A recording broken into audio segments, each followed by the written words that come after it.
আসসালামু আলাইকুম রহমতুল্লাহ। কেমন আছেন আপনারা সবাই? অনেকদিন পরে আপনাদের মাঝে হাজির হয়েছি। তো আজকে যে বিষয়টি আলোচনা করব সেটা তো থাম্বনেল দেখেই বুঝতে পারছেন। তো আজকে আমি আলোচনা করব হচ্ছে আইসিটি ২ এর পরিপূরক কিভাবে নির্ণয় করবেন। অতি সহজে আমরা সংখ্যা পদ্ধতির যে ২ এর পরিপূরক আছে ওইটা কিভাবে নির্ণয় করব তা আজকে শিখব। তো আলোচনা করব হচ্ছে ২ এর পরিপূরক। ২ অর্থাৎ 2's কমপ্লিমেন্ট।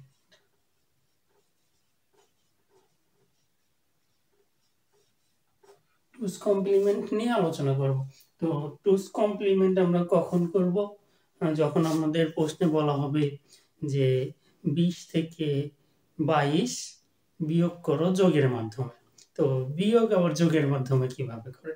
তো কম্পিউটারকে আমরা যোগের মাধ্যমে বিয়োগ করা শিখাবো। ঠিক আছে? তো ফার্স্টে আমাদের প্রশ্নে দেওয়া থাকবে যে ২০ থেকে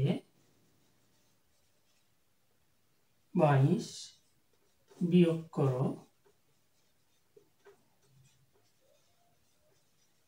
যোগের মাধ্যমে। এটা হলো প্রশ্নে দেওয়া থাকবে। প্রশ্নে যদি এরকম দেওয়া থাকে তাহলে তখন আমরা কি করব? যেহেতু বিয়োগ করতে বলছে তাহলে প্রথম সংখ্যা হচ্ছে, প্রথম সংখ্যাটা একটু বড় দেই, তাহলে বিয়োগ যেহেতু করতে হবে, তাহলে এখানে ২৬ থেকে ২২, তাহলে ২৬ মাইনাস ২২। তাহলে এইখানে খেয়াল করা যাচ্ছে যে ২২ এর আগে মাইনাস চিহ্ন আছে, এটা খেয়াল রাখতে হবে। আর ২৬ এর আগে প্লাস চিহ্ন আছে। তো আমরা মনে রাখবো যে যার আগে মাইনাস চিহ্ন থাকবে তাকে 2's কমপ্লিমেন্টে নিতে হবে, আর যার আগে প্লাস চিহ্ন থাকবে তাকে 2's কমপ্লিমেন্টে নেওয়া যাবে না। তো এখন তাহলে আমরা এটা জাস্ট অন্য এক জায়গায় রাফ করব, এটা এখানে লিখে দেখাবো না। তাহলে এখানে সলিউশন, সমাধানটা কি হবে? তো ফার্স্টে আমাদের ২৬, ২৬ কে আমরা শুধু কি করব, বাইনারিতে ৮ বিট রেজিস্টারের জন্য নিয়ে যাব। তো এটা তো সবাই জানেন, ২৬ এর বাইনারি ৮ বিট রেজিস্টারের জন্য ২৬ এর বাইনারিটা কি হবে? তো ২৬ এর বাইনারি সহজ পদ্ধতিতে আমরা বের করতে পারবো কিভাবে? ১ ২ ৪ 8 16। তো এইগুলো আমরা কিভাবে নেব? এটা হলো ম্যাজিক সংখ্যা, আমরা সবাই জানি। তো এইগুলো এই ম্যাজিক সংখ্যার সাহায্যে আমরা ২৬ এর বাইনারি বের করতে পারবো সহজেই। তো ২৬ এর কাছাকাছি হচ্ছে ১৬ পর্যন্ত, এগুলো যোগ করলে এর মধ্যে ২৬ অবশিষ্ট আছে, এই জন্য ১৬ এর পরে আর কোনো সংখ্যা নেই। তাহলে এইখানে ১৬ আর ৮ যোগ করলে কত হচ্ছে? ২২। ২২ ২৪ হচ্ছে, ১৬ আর ৮ যোগ করলে ২৪, আর ২ ২৬। এখানে ২৬ হয়ে যাচ্ছে। তো যেই সংখ্যা যোগ করলে ২৬ হয় ওই সংখ্যার নিচে 1 দেব, এই যে 1। আর যেইগুলো প্রয়োজন হয় নাই ওইগুলো 0। তাহলে এটা হচ্ছে ২৬ এর বাইনারি। ২৬ এর বাইনারি 1 1 0 1 0, এটা হচ্ছে ২৬ এর বাইনারি। তো এখন যেহেতু বলছে যে ৮ বিট রেজিস্টারের জন্য, এর আগে আমাদের শূন্য দিতে হবে কয়টা? এখানে কয় ঘর আছে? ১ ২ ৩ ৪ ৫ ঘর আছে। এই জন্য আমাদের এর আগে ৩টা শূন্য দিয়ে ৮ বিট রেজিস্টার পূরণ করলাম। তো এখন এইটাকে আমরা 2's কমপ্লিমেন্টে নেব না,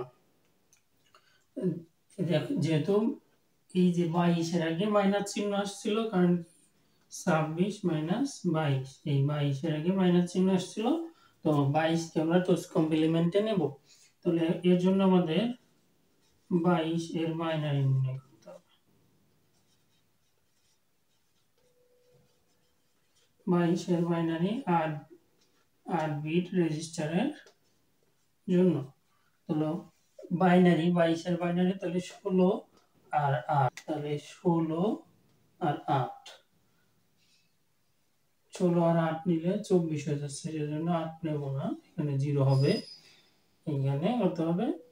১৬ আর ৪ ২০ আর ২ ২২, এইখানে এটা ধরতে লাগে না, এটা 0 হয়ে গেল। তাহলে আমাদের এটা হচ্ছে 22-এর বাইনারি। তাহলে 10110, তাহলে 10110 এটা হচ্ছে 22-এর বাইনারি। এখানে 8 বিট রেজিস্টার পূরণ করব 3টা 0 দিয়ে সাধারণভাবে, অত বেসিক বলতেছি না, এটা অন্যান্য ক্লাসে আলোচনা করব। এইখানে তাহলে যেহেতু -22 কে টুস কমপ্লিমেন্টে নেব, এই জন্য আমাকে 22-এর ওয়ান্স কমপ্লিমেন্ট বের করতে হবে। ওয়ান্স কমপ্লিমেন্ট কি ব্যবহার করে এটা দেখাই। 20-এর ওয়ান্স কমপ্লিমেন্ট বা 1-এর, এইটার এখানে যা যা আছে সম্পূর্ণ এটার বিপরীত দিতে হবে। এখানে 1 1 1 0 1 0 0 1, তাহলে এইখানে 0 ছিল 1 হয়েছে 1 ছিল 0, তাহলে এরকম যা ছিল তার বিপরীত লিখলেই হয়ে যাবে ওয়ান্স কমপ্লিমেন্ট। আর এই যে আমরা 22-এর ওয়ান্স কমপ্লিমেন্ট বের করছি, তো এই 22-এর ওয়ান্স কমপ্লিমেন্টের সাথে যদি আমরা 1 যোগ করি তাহলে আমরা পাবো 22-এর টুস কমপ্লিমেন্ট। তাহলে এখানে পাবো হচ্ছে 22-এর টুস কমপ্লিমেন্ট।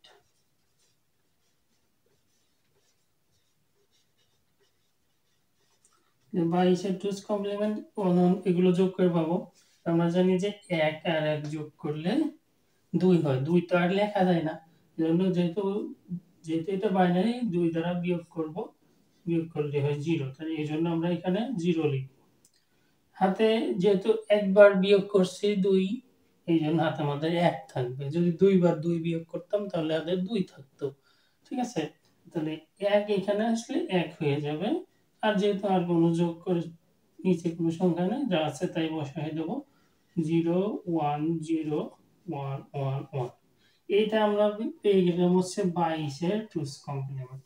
এখন আমাদের কি করতে হবে, বিয়োগ করতে হবে 26, মানে 26 থেকে বাদ দিতে হবে 22, এখানে যেহেতু বিয়োগ তাই বিয়োগ। তাহলে 26-এর ক্ষেত্রে আমরা কত পাইছি বাইনারি করে 0 0 0 1 1 0 1 0, আর 22-এর ক্ষেত্রে কত পাইছি এইটা, এখানে পাইছি 1 1 1 0 1 0 1 0, এটা পাইছি। তো এখানে আমাদের বিয়োগ করলে আসতেছে কত 4, আর এখানে যোগের মাধ্যমে বিয়োগ করতে হবে, তার মানে এগুলো সবগুলোই যোগ করতে হবে। ঠিক আছে, এটাই হচ্ছে আমাদের যোগের মাধ্যমে বিয়োগ। এখানে আমাদের বিয়োগ ফল বের হচ্ছে, কিন্তু এখানে যোগ ফল যা বেরোবে ওইটা হচ্ছে আমাদের যোগের মাধ্যমে বিয়োগ। 0 আর 0 যোগ করলে তো 0ই হবে। আবার এইটাকে দেখালাম 1 1 যোগ করলে 2 হয়, 2 থেকে 2 বাদ দেব, ডিজিট 2, বাইনারিতে 2টা ডিজিট, এই জন্য 2 বাদ দিচ্ছি, 0 হলো। 2 থেকে এখানে 0, হাতে আমার 1, এখানে 1 বসে গেল 1 1 0, আবারও হাতে 1, এখানেও 0, এখানেও 0, এখানেও 0, এখানেও 0, হাতের 1 হয়ে গেল। এইখানে দেখেন 1 2 3 4 5 6 7 8, 8 ঘর পার হয়ে 9 ঘর চলে আসছে। তো এটা মনে রাখবেন যে 9তম ঘর হবে আমাদের ক্যারি বিট। এই বিটের নাম হচ্ছে carry bit, carry bit. Carry bit বাদ হয়ে যায় সবসময়, তাহলে বামে শূন্যের কোনো প্রয়োজন নাই। তাহলে এখানে আছে কত 1 0 0, তাহলে এখানেও 4 হচ্ছে, এখানেও 4, তাহলে অতএব এই যোগের মাধ্যমে বিয়োগ করলে কত আসতেছে এত।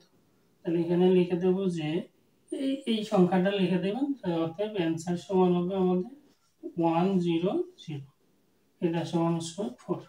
এইটাই হচ্ছে আমাদের কাঙ্ক্ষিত অ্যান্সার। কিভাবে আমরা, আশা করি বুঝতে পারছেন যে কিভাবে যোগের মাধ্যমে বিয়োগ করলাম। তো আবার একবার বুঝিয়ে দিই। তো ফার্স্টে আমাদের যেটা দেওয়া থাকবে ওইটা আমরা লিখে ফেলব, তো লিখে তারপরে এখানে যেটা আগে মাইনাস চিহ্ন আসবে ওইটাকে আমরা 2 এর পরিপূরকে নেব। 2 এর পরিপূরকে কিভাবে নেব, যে সংখ্যাকে 2 এর পরিপূরকে নেব ওই সংখ্যাকে আমরা কি করব, বাইনারি করব, বাইনারি করার পর 1 এর পরিপূরক করব, 1 এর পরিপূরক করলে এটা উল্টায় দিলেই একের পরিপূরক হয়ে গেল। তো এর সাথে যদি 1 যোগ করি তাহলে ওই সংখ্যাটি 2 এর পরিপূরক পাবো। যেহেতু এর আগে কোনো চিহ্ন মাইনাস ছিল না, এই জন্য আমরা 2 এর পরিপূরকের করি না, শুধু বাইনারি করব। ঠিক আছে, তাহলে যেই 22-এর 2 এর পরিপূরক আর 26-এর 2 এর পরিপূরক যোগ করলে আমরা ফলাফল পেয়ে যাব। এখানে 9তম ঘর হবে ক্যারি বিট, এটা মনে রাখতে হবে। আর এরপরে এখানে যদি 1 থাকতো তাহলে ওইটা হতো চিহ্ন বিট, আর ওই চিহ্ন বিট যদি 0 থাকে তাহলে ওইটা হচ্ছে কি হবে, পজিটিভ হবে। আর যদি 1 থাকে তাহলে ওই সংখ্যাটি নেগেটিভ হবে। আশা করি বুঝতে পারছেন আপনারা সবাই। তো আজকে এই পর্যন্তই, আগামী দিন অন্য কোনো লেকচার নিয়ে আপনাদের সামনে হাজির হব। কেমন লাগলো ক্লাসটি সবাই কমেন্টে জানিয়ে দেবেন। আসসালামু আলাইকুম।